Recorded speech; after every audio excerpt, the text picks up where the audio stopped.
بسم اللہ الرحمن الرحیم الحمد للہ رب العالمین وبہ نستعین وصلی اللہ وسلم علی سید الانبیاء والمرسلین وعلی آلہ واصحابہ اجمعین ومن تبعہم بإحسان الی یوم الدین اما بعد۔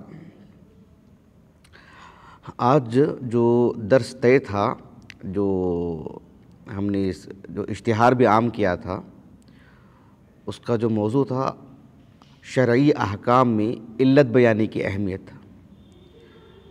تو چونکہ آج صبح سے جو ہے مستقل میں باہر ہی رہا، جس کی وجہ سے اس درس کے لیے جو یکسوئی چاہیے تھی یا اس درس کے لیے جو فراغ چاہیے تھا وہ مجھے نہیں مل سکا۔ تو انشاءاللہ تعالی کل عشاء کے بعد اس درس کو ہم دے لیتے ہیں انشاءاللہ۔ تو چونکہ آج ایک درس کا اعلان ہوا ہے تو میں مناسب سمجھا کہ بدیل کے طور پر کوئی اور بات اس کی جگہ میں بیان کر دوں۔ تو ایک مختصر سی نشست ہے یہ، اس میں آپ کے سامنے ایک بات رکھوں گا، وہ یہ ہے کہ 4-5 دن پہلے ہمارے گروپ میں نے ایک سوال کیا تھا گروپ کے اخوان سے کہ قرآن کی جو ایک سورت ہے سورۃ الجن، کہا کہ سورۃ الجن کو پڑھ کر کے ایک فائدہ بیان کریں۔ سورۃ الجن کو پڑھ کر ایک فائدہ سورۃ الجن سے۔ کافی لوگوں نے لکھا اس پر، بس مقصود مجھے یہ تھا کہ کوئی نہ کوئی فائدہ اس سلسلے میں بیان کیا جائے پوری سورت سے۔ لیکن مجھے جو مقصود تھا بالذات وہ یہ کہ پچھلے ایک عرصے سے، پچھلے کئی سالوں سے اللہ کی توفیق اس کے فضل و کرم سے ہم اپنے گروپ میں موجود جو افراد ہیں ان کے لیے تدبر قرآن سے متعلق بہت ساری تحریریں ہم نے ان کے لیے لکھی، بہت سارے دروس ہم نے ان کے لیے دیے، تاکہ اللہ رب العالمین کے کلام کی محبت دل میں آئے اور اس کے قریب ہوں اور اس کی معانی سے، اس کی گہرائی سے واقف ہوں وغیرہ وغیرہ۔ تو اسی قبیل سے یہ سوال تھا کہ سورۃ الجن سے ایک فائدہ بیان کیا جائے۔ بہت سارے لوگوں نے بہت سارے باتیں بیان کی۔ تدبر قرآن سے متعلق جو بات تھی اس سلسلے میں ایک بات میں آپ کے سامنے رکھوں گا، بس ایک بات چل رہی ہے سورۃ الجن کی۔ سورۃ الجن سے متعلق پہلے یہ معلوم کر لیں کہ ایک مکی سورت ہے۔ صحابہ میں عبداللہ بن عباس، عبداللہ بن زبیر، ام المومنین عائشہ رضی اللہ عنہم اجمعین، اور تابعین میں اکرمہ عبداللہ بن عباس رضی اللہ عنہما کے موالی میں سے ہیں، حسن بن ابی الحسن البصری، قتادہ بن دعامہ السدوسی،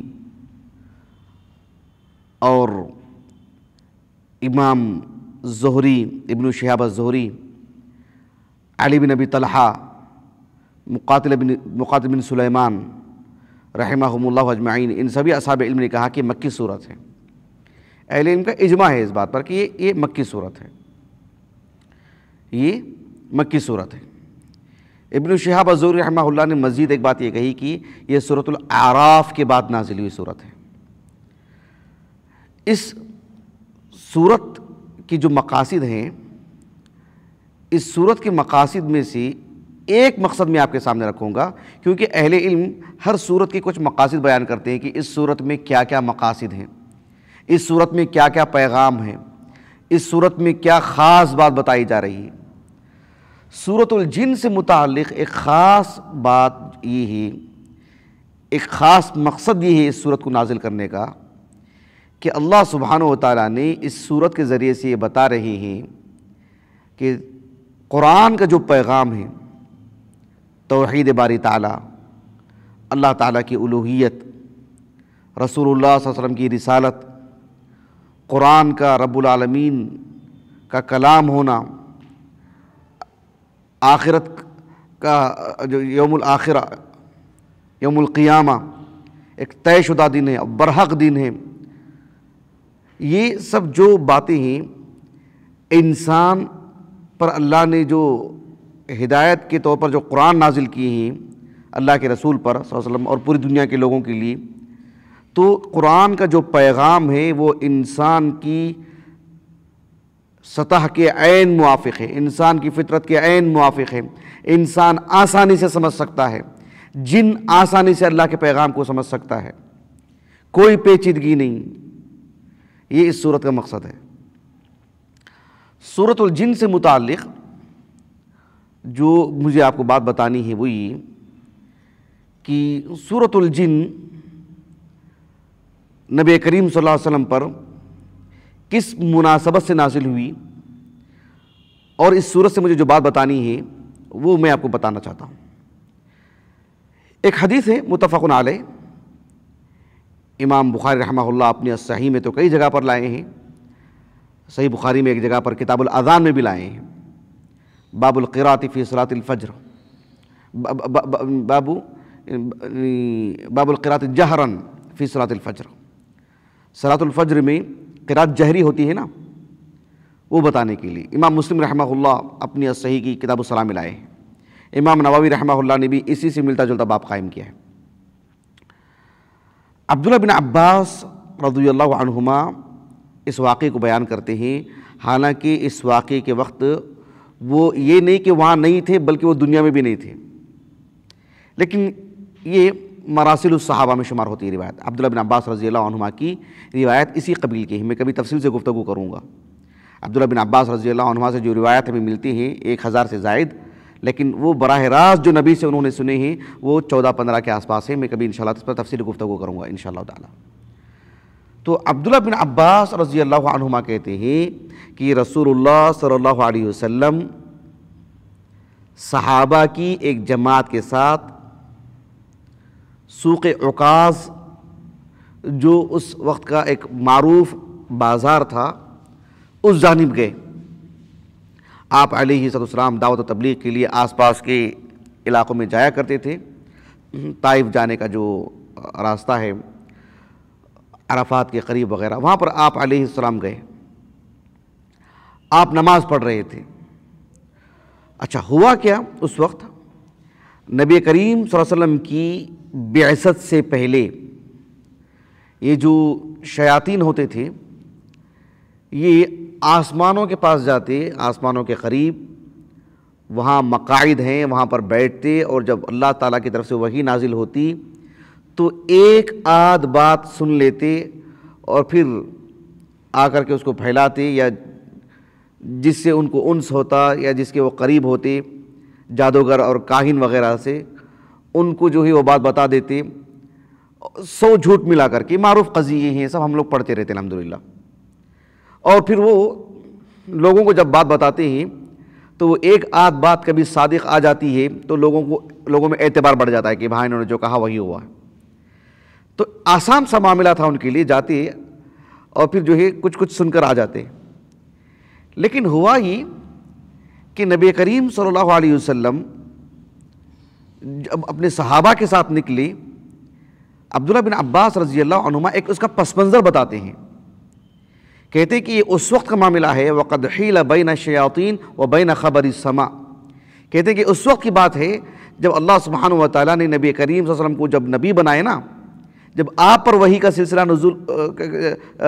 سلسلہ شروع ہوا نا، تب بات یہ ہوئی کہ آسمان دنیا پر اچھی خاصی پابندی لگا دی گئی ان لوگوں، شیاطین جا نہیں سکتے تھے، شیاطین جا نہیں سکتے تھے۔ وَأُرْسِلَتْ عَلَيْهِمُ الشُّوبُ، آگ کے گولے ان کے پیچھے لگا دیے جاتے۔ اس واقعے کو قرآن مجید میں کئی جگہ پر بیان کیا گیا ہے۔ مثلا اب سورۃ الحجر کے آغاز میں دیکھو، اللہ تعالیٰ نے فرمایا وَلَقَدْ جَعَلْنَا فِي السَّمَاءِ بُرُوجًا وَزَيَّنَّاهَا لِلنَّاظِرِينَ وَحَفِظْنَاهَا مِنْ كُلِّ شَيْطَانٍ رَجِيمٍ إِلَّا مَنِ اسْتَرَقَ السَّمْعَ فَأَتْبَعَهُ شِهَابٌ مُبِينٌ، ہے نہیں؟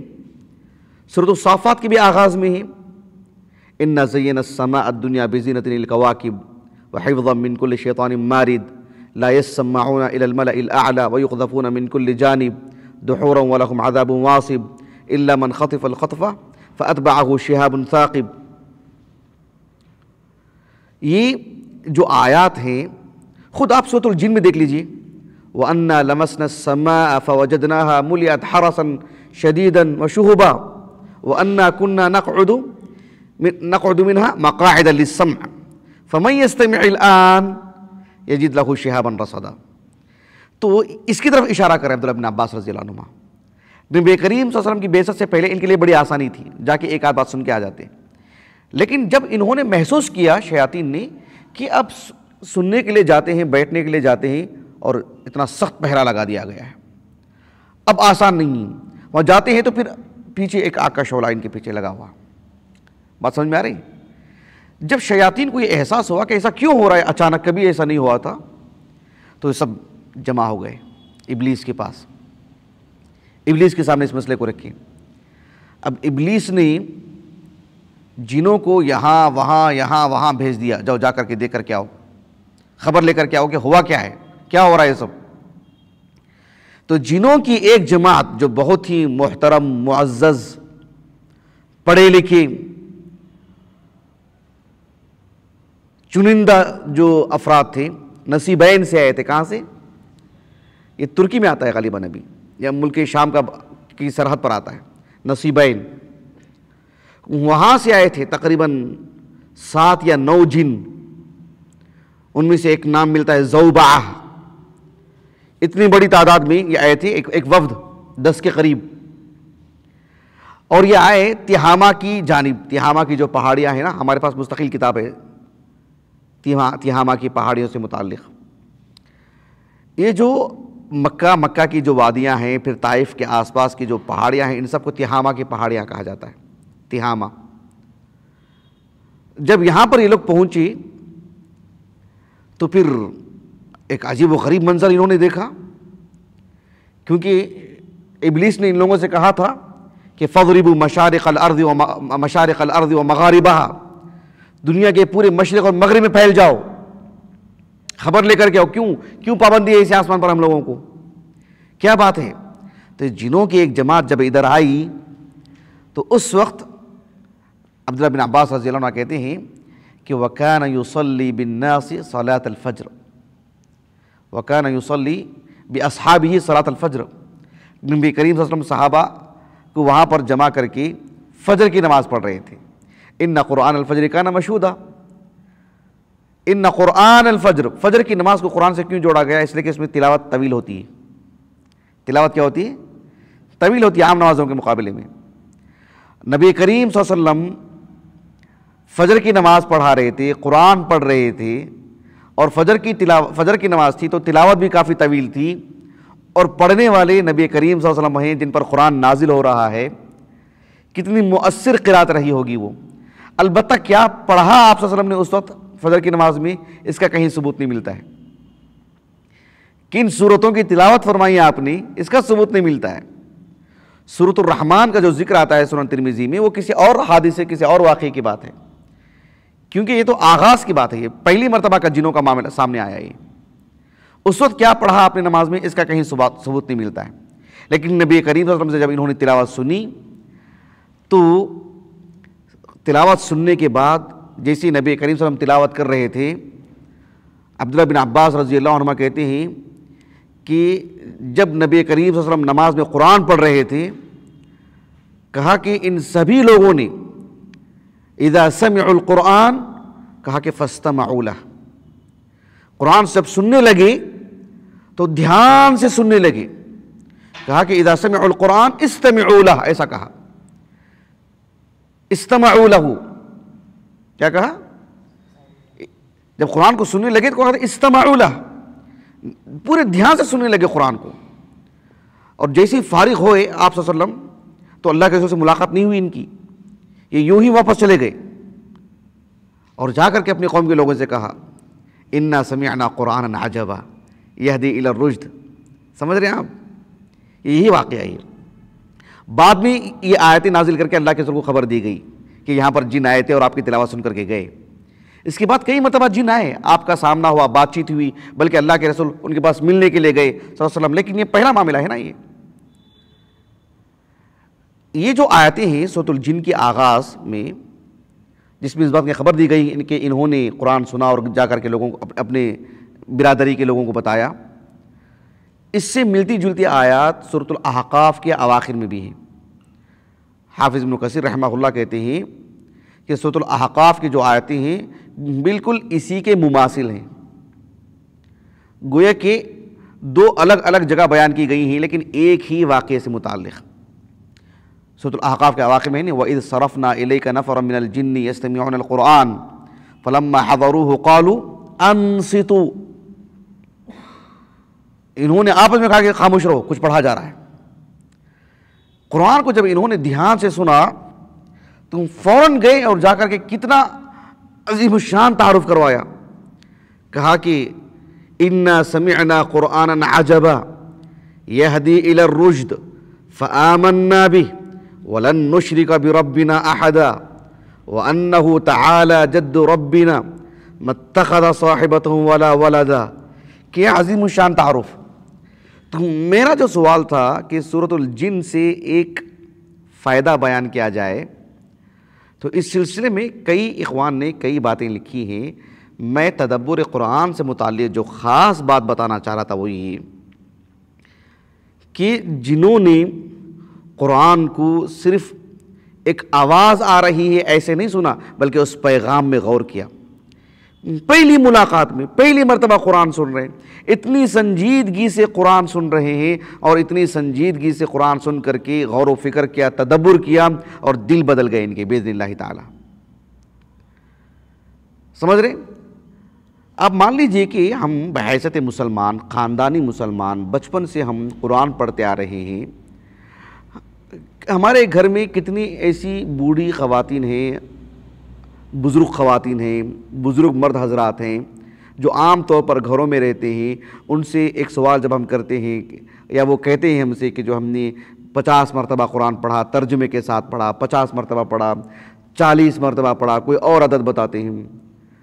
نوجوان مرد حضرات اور خواتین کو لے لیجئے، قرآن کے ترجمے کے نام پر ہم کتنے دورے کرتے رہتے ہیں، اتنی کثرت سے ہم تلاوت کر رہے ہیں، اتنی کثرت سے ہم ترجمہ پڑھ رہے ہیں، لیکن ہم ایک حصہ مقرر کر کے ایک ایک حرف پر، ایک ایک کلمے پر غور کرنا اور تدبر کرنا، اس کی معانی کی گہرائی میں جانا، یہ سنجیدگی کا ہم مظاہرہ نہیں کر رہے ہیں۔ جنوں کی جماعت کو دیکھو، ایک ہی مرتبے کا واقعہ ہے، اور وہ جو بات بتائی جا رہی ہے نا وہ پہلی ملاقات ہے۔ ملاقات سے مراد وہ نہیں ہے کہ جو اللہ کے رسول نے ملاقات کی ہو، پہلی مرتبہ سامنا ہوا ہے۔ ابن کثیر رحمہ اللہ فرماتے ہیں کہ کان استماعہم ابتداء بإیحاء القرآن، اس طرح سے آپ نے لکھا ہے کہ نبی کریم صلی اللہ علیہ وسلم پر جو وحی نازل ہوئی ہے نا، ابتداء الایحاء، وحی کا جو نزول ہوا ہے اللہ کے رسول پر، اس اعتبار سے سب سے پہلی مرتبہ انہوں نے قرآن کو سنا تھا، وہ اس سے پہلے کبھی نہیں، پہلی مرتبہ سنا، اور ایک ہی مرتبہ سنا فجر کی نماز کے وقت۔ اتنا تأثر لیا انہوں نے، اتنی گہرائی میں چلے گئے وہ کہ دل بدل گئے ان کے، اور کتنا تعارف کرواتے چلے جا رہے ہیں۔ سمجھ رہے ہیں آپ؟ قرآن مجید تو احسن القصص، قرآن مجید نے جیسے ویسے بیان کر دیا، یہ واقعتاً بہت بڑی بات ہے۔ اپنی میں بات کو ختم کرتا ہوں ایک دلچسپ بات بتاتے ہوئے کہ اس میں بھلے ہی جنوں کا تعارف بھی ہے اور جنوں کی تعریف بھی ہے اس وفد کی کہ انہوں نے ایک ہی بار میں قرآن کو سنا اور دل بدل گیا ان کے، کتنے غور سے سنا ہوگا انہوں نے اور کتنی گہرائی سے انہوں نے لیا ہوگا۔ اب سوال یہ پیدا ہوتا ہے کہ قرآن مجید سے متعلق کس کا پلڑا بھاری ہے، جنوں کا یا انسانوں کا؟ کس نے پہل کی قرآن پر ایمان لانے میں؟ کس نے پہل کی قرآن پر تدبر کرنے میں؟ کس نے پہل کی قرآن کا اثر لینے میں؟ کس نے پہل کی؟ اللہ جزائے خیر دے حافظ ابن القیم کو رحمہ اللہ۔ قرآن مجید میں دیکھو، آپ لوگ علم البلاغہ پڑھ رہے ہیں، علم البلاغہ کی ایک قسم ہے علم المعانی، اس کی ایک شق ہے التقدیم والتاخیر۔ حافظ ابن القیم رحمہ اللہ کہتے ہیں کہ التقدیم والتاخیر یہ قرآن مجید کا مطلب بلاغت کی جہت سے، یعنی کثرت سے یہ اسلوب استعمال ہوا ہے، کثرت سے۔ اتنی مثالیں ہیں اس کا احصاء کرنا مشکل ہے، اس کو شمار میں لانا مشکل ہے۔ کہاں کون سا لفظ مقدم ہے، کون سا لفظ مؤخر ہے؟ جیسے اللہ نے کہا وَمَا خَلَقْتُ الْجِنَّ وَالْإِنسَ إِلَّا لِيَعْبُدُونَ، مقدم کون ہے کہ انسان کی جن، یہاں پر آیت میں جن نا، لیکن سورہ رحمان میں دیکھو لم یطمثہن انس قبلہم ولا جان، یہاں پہلے انسان بعد میں جن. ایسا کیوں؟ ہر جگہ پر ایک چیز معنی رکھتی ہے. یہاں یہ مقدم کیوں، یہاں یہ مؤخر کیوں، یہاں انسان کا پہلے ذکر کیوں، یہاں جن کا پہلے ذکر کیوں. وما خلقت الجن والانس، سمجھ رہے ہیں؟ لم یطمثہن انس قبلہم ولا جان. اور یہاں پر دیکھو جنہوں نے کیا کہا، وَأَنَّا ظَنَنَّا أَن لَّن تَقُولَ الْإِنسُ وَالْجِنُّ عَلَى اللَّهِ كَذِبًا، پہلے انسان بعد میں جن. ہر جگہ پر ایک چیز معنی رکھتی ہے. جنہوں نے اس بات کا اظہار کیا ہے کہ اللہ سبحانہ و تعالیٰ کے نام پر جھوٹ بولنے میں، اللہ سبحانہ و تعالیٰ کے نام پر غلط بیانی میں انسان نے مطلب پہل کی اس میں، اور جو پھر جنوں کا بھی معاملہ رہا ویسے ہی ہدایت یافتہ ہونے کے اعتبار سے، اللہ کے کلام پر ایمان لانے کے اعتبار سے، اللہ سبحانہ و تعالیٰ کے اس کلام سے تاثر لینے کے اعتبار سے وہ بھی ہم سے پہل کی. انہوں نے اس اعتبار سے بھی انہوں نے ہم سے پہل کی.